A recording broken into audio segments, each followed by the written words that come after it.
soutenir li nga xamante ni moo di la candidature de Macky Sall alors damay ñëw ak yow rek professeur que signifie l'appel concrètement d'Alioune Tine par rapport à la candidature de Macky Sall à l'ONU?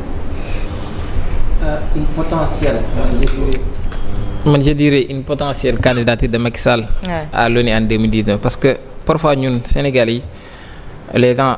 excusez-moi du terme si c'est un peu dur, mais certains sont en train de danser un peu plus vite que la musique. Bu ma nee dañuy danser un peu plus vite que la musique mooy parce que du moment où l'on parle bu fekkee da nga dem ci site officiel yi nga xam ne mooy organisation des Nations Unies nga consulter amu fa fenn foo xam ne da nga fa gis la candidature de Macky Sall y a même pas encore déclaration de candidature. amagul benn candidat n'a pas encore fait sa déclaration waxaguma la nag ñuy joxe liste. Donc y a encore rien d'officiel même boo xoolee ñi nga xam ne ñoom ñooy l'IA muy l'organisation des chefs d'État ñi nga xam ne dañu war a tenir récemment seen conférence le 18 gis nañu temps yi passe ñu naan le président Bassirou Diomaye Faye Ousmane Sonko la yebal pour mu représenter ko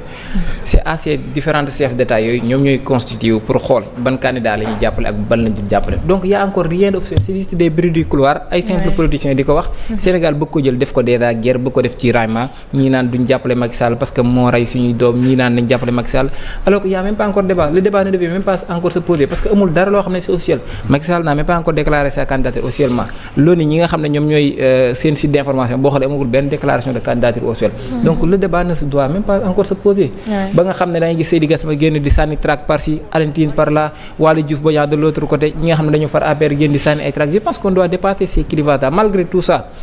bu fekkee man je suis pour quelque boo xam ne ñun Afrique parfois lii moo ñu tardel au moment où l'on parle des grands ensembles chaque jour fii ñu wax ko ci plateau bi au moment où Donald Trump essaie de détruire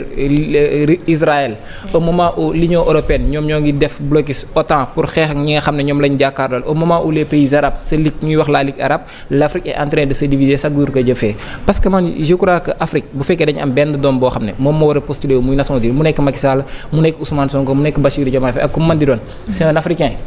malgré qu'il est sénégalais mais c'est un Africain moom bu fa demee intérêt Afrique lay représenté intérêt sénégalais malgré son passé man je suis pas dans ces là parce que beneen affaire bi si jur mooy am na ñoo xam ne fi mu ne def nañ le procès de Macky Sall condamné nañ ko ba tëj nañ ko prison il est coupable d'homicide voilà parce que Sénégal souvent parfois nit ñi dañuy gaaw di jiitu ci xawma nuñ ko wax dañuy jiitu paaka ci mbaram yoo xam ne amul yaa Macky Sall ba nit ñuy waxee ni amul leen loo xam ne la justice sénégalaise da nga koy toppee honnêtement parlé amul benn fait bu ko la justice sénégalaise du toppee donc kooku nga xam ne justice sénégalaise moo ngi fii toppeegu ko dara yow condamné nga ko jugé nga ko ba condamné ko ba jàpp ne lépp lu fi xew ci ñaaw def moom il est responsable ba ne yow du dem ONU léegi nag pendant tout ce temps ñun africains yi bu fekkee ñuy xeex suñu biir duñ am candidat au niveau des Nations Unies tubaab yi ñoom ñooy continuer di ñu jiite tubaab yi bu ñu jiite lan moo fi l'Afrique n'aura même pas droit de veto boo xoolee conseil de sécurité wala de l'ONU boo xoolee Afrique amu fa sax même droit de veto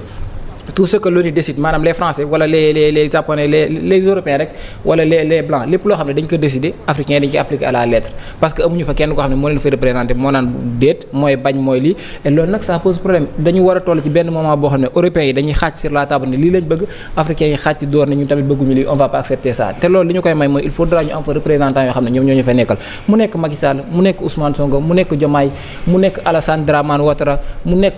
ku mu mën di nekk man la personne ne m'importe pas c'est-à-dire nit que ñu représenter ça importe pas mais l'essentiel en est que il faut que l'Afrique foo nga xam ne dañ fay jëlee ay prise de décision mu ñuy concerne il faudra que l'Afrique di fa am ay représentants parce que tout ce qui se fait pour moi sans moi se fait contre moi et ñun il est grand temps que ñu jéem a conscient arrêté ñi nga xam ne moom mooy ay xeex suñu biir mais tant que arrêté wuñu ay xeex suñu biir pour des intérêts crypto-personnels wala pour ay affaires de partisanerie je pense que l'Afrique sera toujours reléguée au second plan et il est grand temps que nag muy Alioune Tine muy Seydi Gassama muy Macky Sall muy Barthélémy Diaz muy Dramane Ouattara keneen ak keneen ak keneen que ñu xam ne l'Afrique doit primer surtout te pour Afrique primaire surtout il faut qu'au niveau des conseils des Nations Unies ñu am fay représentants yoo xam ne dinañ mën a faire face à ces blancs sinon rek on va rester toujours derrière blancs yi dañu imposer seeni loi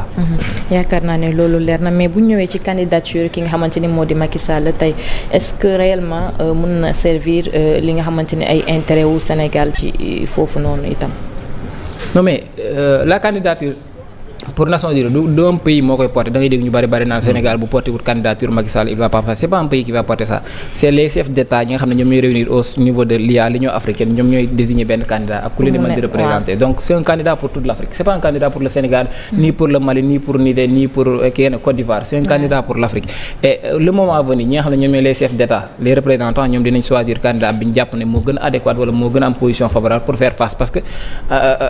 bataille lay doon c'est-à-dire élection lay doon kii di élection di adversaire tey il faudra que Afrique am benn candidat boo xam ne wóor na ne ñoom dina am benn pesant boo xam ne bu demee dina mën a faire face ak lobby nga fay fekk yeneen puissants yi fay fekk pour mën a combattre sinon rek bu ñu jëlee benn candidat boo xam ne wóor nañu ne amul benn sens bu demee jëru sax ñuy choisir benn candidat mais man lu ma la wax noonu tam Macky Sall war na ko war a mun a matal itam foofu noonu non gis nga Amina dañu nekk ci Union africaine et je pense que quoi qu'on puisse dire lu ñu leen mën di wax les chefs d'État ils sont responsables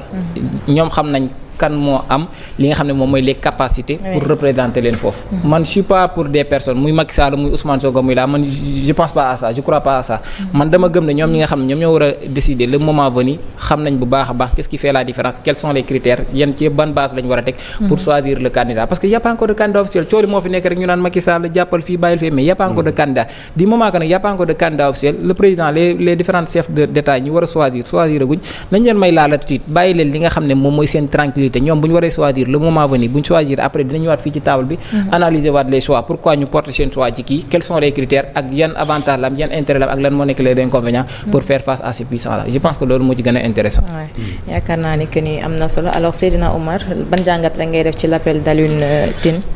xam nga toogoon naa fii ma ne faut-il pas brûler la CAF ak FIFA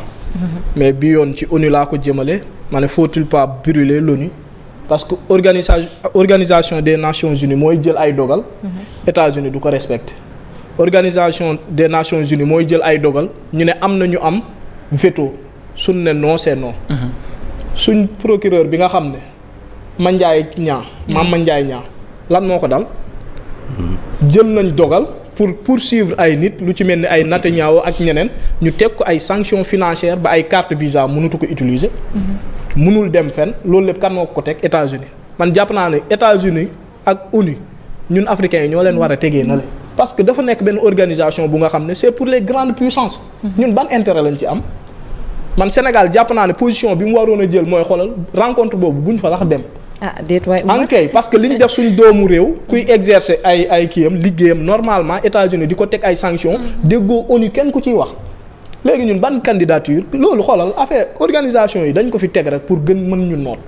amuluñu benn njariñ te soo xoolee États-Unis ni muy doxee ak yeneen lobby puissance yi ñu am yow na 1000 pays jël benn dogal d'accord ci suñ ne États-Unis d'accord ci wala kii nii Chine ñëw teg li nga xam ne mooy vetoom du jàll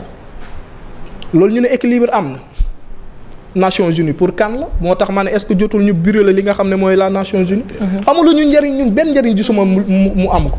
Netanyahu gis nga li muy def crime de guerre yi nga xam ne mi ngi koy def suñ demee ba koy topp États-Unis di ko protéger keneen ak keneen di ko protéger te crime yooyu suñ demee ba war a topp Netanyahu pourquoi pas l'affaire Macky Sall tamit loolu tamit faaw mu leer de Macky Sall moo fi nekkoon président de la République lépp lu fi xew responsabilité am la bu doon nag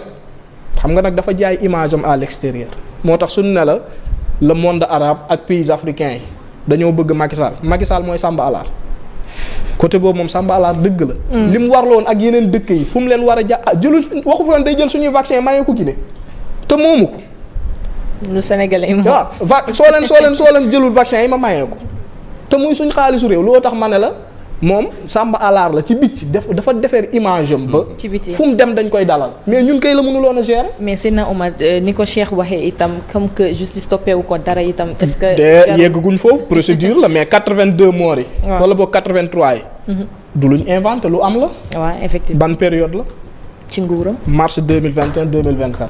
crime de sang yooyu loolu mënoo ko kii ba pare di dem benn organisation su yeggee moom su ñuy rey ay nit est-ce que dina wax bala ngaa diglee sangaay day fekk nga set Macky Sall daa war a bàyyi ba set ba pare fierté la africain jiitee ko rawatina sénégalais mais daa war a bàyyi ba set ba pare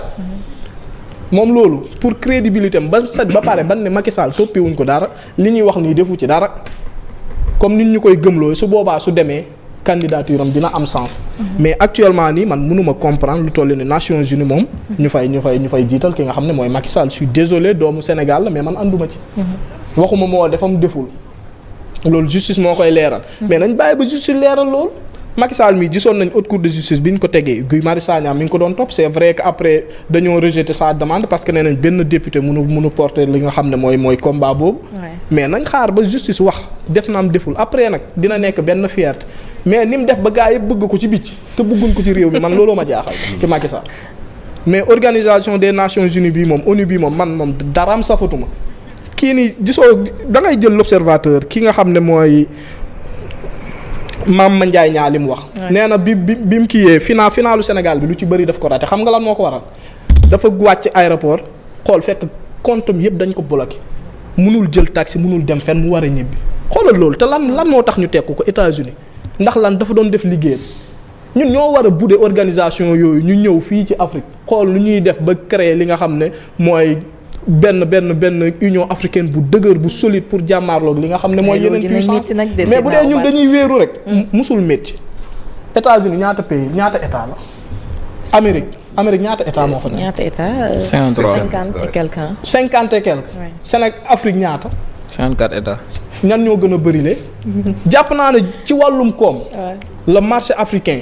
on nous parle de plus de 1 milliard et quelques habitants ñoo nekk Afrique. mais Omar li ngay fàtte mooy l'Afrique ne parle pas d'une seule voix. Afrique ne parle pas d'une seule voix. alors que les États-Unis d'Amérique parlent d'une seule voix. malheureusement c'est là aussi la différence. malheureusement ñun suñ biir jubóowuñ. on nous parle de l'Afrique centrale Afrique de l'Ouest de l'AES de la CEDEAO. foofu la ñu tubaab yi naxee bu ñu demee ba nu ñu central ak kii ak ouest ak est ak foofu la ñu naxee. gars yi xoolal lii dañ ko waaj bu yàgg. lii nii di xew. tubaab yi xalaat nañ ko xoolal bi ñu ñëwee ci la colonisation lañ ñu yàq ba pare. yow xoolal Sénégal ak Gambie rek exemple boobu Gambie nekk ci biir Sénégal. ñu dem ñii coloniser ñii est-ce que loolu war nañ ko nangu muy continuer jàpp naa ne dañoo war a boole suñ doole. xool lan mooy intérêt Afrique mais ay ONU yi moom man gëmuma ko parce que droit de veto mooy lan. Et man Amina, je rejoins totalement Omar. Je ne vais même pas parler côté Macky Sall mais ONU dafa am ñi fa am ndogal ak ñi nga xamante ne amuñu ko. am na ñoo xamante ne ay simple figurant kese lañu. donc comme ni mu ko waxee Benjamin Netanyahu ñaata yoon lañ ko def ay mandat d'arrêt international ay ñoom Poutine. mais ils font ce qu'ils veulent. donc ñun africains bu ñu fa demee lan mooy doon suñu liggéey ban acte lañ fa war a mën a teg. donc comme ni ñu ko fi waxee daal ñoom africains dañu jéem a jubboole CEDEAO AES ñu nekk benn defar suñu continent bi. je pense que c'est mieux di dem fële nekk benn genre marionnette tubaab bi. et vraiment on a dépassé ça on est en 2026 il faut vraiment que ñu xalaat suñu bopp xalaat suñu continent. au lieu d'aller autre part nekk benn genre figurant ak benn genre marionnette on a vraiment dépassé ça. en tout cas doy na Pape lan la. waaw man de li ma ciy wax Seydina Omar dafa am lu mu daanelee ci foofu laay sukkandiku maanaam Macky dafa jaay image bitim réew. c'est tellement vrai. te ci ñaari anam la Macky jaayee image am bitim réew. benn bi mooy ba mu décidé ne du samp troisième candidature ak deuxièmement ba mu libérer tous les détenus politiques ba pare organiser jox leen pouvoir bi. moom ñaari mbir yooyu la raxasee daram international ba gars yi ba tax ci bitim réew bu ñu gisee loolu rek. vraiment foo dem dañu lay dalal accueillir la ak yéen même mais toujours est-il que Macky n'a pas besoin du parrainage du Sénégal pour samp ndëndam loolu benn aspect la si. Deuxièmement aussi on ne sait pas si dina nekk ou pas candidat pour briguer poste secrétaire général de l'ONU leeragul gars yi ñun ñoo ci supputer nii rek mais nekkul loo xamante ne lu ñu mën a laalagum la parce que c'est pas encore officiellement déclaré. beneen bi ci topp tamit gis naa ne pour moins que li ñuy tuumal Macky empêché nañ ay nit yu waroon dem mission ONU te demuñu. maanaam yu waroon dem liggéey pour ONU pour moins que ça pour moins que li ñu jiñ Macky pour moins que ça empêché nañu ay nit ñu dem foofu noonu. mooy la mort de l'étudiant Mamadou Diop en 2012. bi mu amee le commissaire Arona Sy dafa am na benn mission onusienne boo xamante ne waroon na ko dem waroon na parce que dafa toog coïncidé woon mu jëloon retraite war a dem pour liggéeyal ONU. mais ci jamono yooyu les organisations de défense des droits de l'homme ñooy LSDH Ligue sénégalaise des droits de l'homme ay Amnesty ak yu ni mel dañoo soulever problème mu décès Mamadou Diop. loolu moo gàllankoor yëfam xam nga loolu c'est moins que grave que li ñu tuumal Macky parce que si pour cas régime Macky on parle de plus de 80 morts et quelques alors que les benn étudiant moo deewoon muy l'étudiant Mamadou Diop te boobu sax il y a eu procès. étudiant Mamadou Diop il y a eu procès atte nañ ñi nga xam ne ñoom la ñu tuumaaloon ni ñoom ñoo rey Mamadou Diop. donc pour segam pour mooy que loolu la ñee seen yëf gàllankoor ci ONU donc lii ça peut sérieusement entaché li nga xam ne moom mooy candidature am pas du point de vue ci côté procédure parce que soxlawuñu parrainage du Sénégal mais ci yeneen aspect vraiment mën na ci indi ay gàllankoor yu bëri quoi. yaakaar naa ni que ni am na solo mais dañuy daal di jóge ci point boobu rek bu ko defee ñu